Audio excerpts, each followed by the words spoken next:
visio pa ino ko ia po me alo fa tu faina ia ko le mamago ba anga fatau ia pero nei tato company de so the lucky Foodtown ia do ina na tu se ina na tu fa to mole e seta kai go ina ole Easter basket to lima ia I la to la fa pen fa manu ina e fa longa pen tanga mai ia malu na tu ia o tu longa tau I le lua se na utala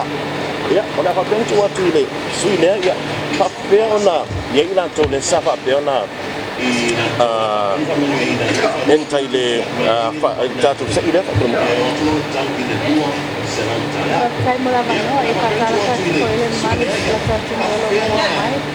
ia ole seile ne ole isa ala la Foodtown ia pai al pa tau I se lanza la ngai bunga ia na mo lo mano e entai to ole ta so seile e pa peona man malo e le basket for 200 sala ole isa e so su kalaki va NSS ia pakala ka mula mano ia na ta pati ninga tatu se yo vai ngama sani lava yo na fa pena fidi mai lava ina tolo fa pen fa ga solo fa tau mai le so ia e tu ala to out to do tanto pusa de olisi ki uma lava ia yo la to na pa la to fa tau se lau tala ko si dia tu ia le wanga va ale tanto se na to la fa ga solo tanto se yo la e fa ga solo mai lava di solo fa pena pa la to fa tau ia se no do tanto pusa se su mai ia tanto su do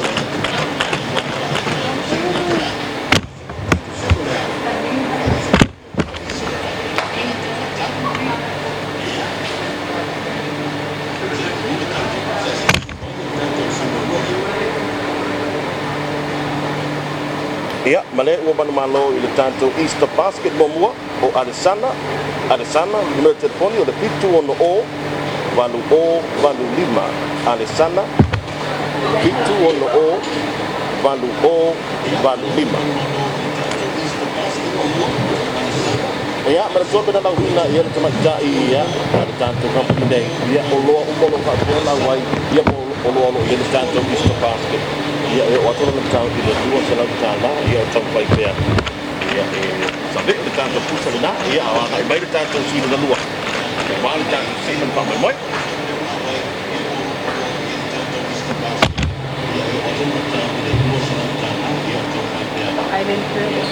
ia o le tanto si le lua o le ua pamanu ina le tanto Easter basket no lua o le Island Grill Limited Pony, pitu tasi lima, valu lua, iwa pitu. Pitu tasi lima, valu lua, iwa pitu, Island Grill. Te tolu na tanto Easter baskets, ia ono te toe, se ina ina dei vai on te taiao, ia ono ni tele tanto pusa, ia. Ia o si mai le tanto suna mato. Ia tanto umana vaneo o mai se ina tanto Easter baskets nei. La to o pa o la to pata ia nei tai o le tai o le tanto lucky Foodtown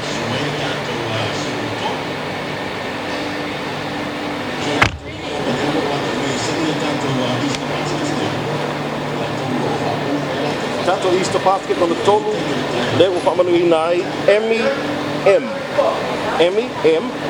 Limited Pony fitu on the fa fitu fa lima Pitu ono fa pitu fa lima. Ya to berat fa malo ya ina to uma lewa. Kita tak mai pai si tele visit ya to lima la ina to. Ya pa manu ina to pa moi ya por tanto fa Jordan ne la Foodtown on the lucky Easter basket. Ya. So mai tanto sino no fa, wala se ina on tanto Easter basket on the fa.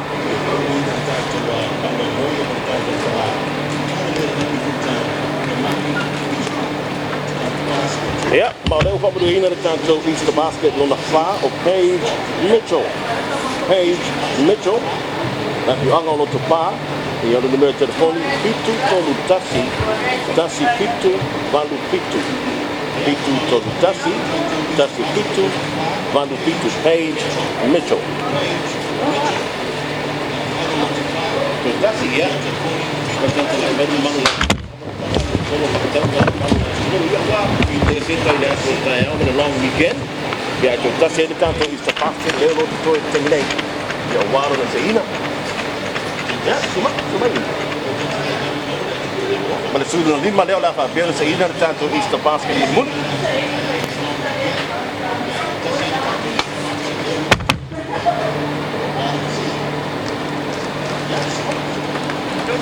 Ya, maar leo van de ene tanto Easter basket mun muli o Andrew Cal or Kyle. Andrew Cal. Ya, oleh nombor telefon oleh Pitu Valulua Pitu 5. Pitu Valulua Pitu 5. Ya, menatur atau lunga nal tanto sektor mudik Pak Malor malu le tun sapa pian fai Pak Town de tanto Lucky Foodtown ya fa nga solo de tanto Pak Victoria Day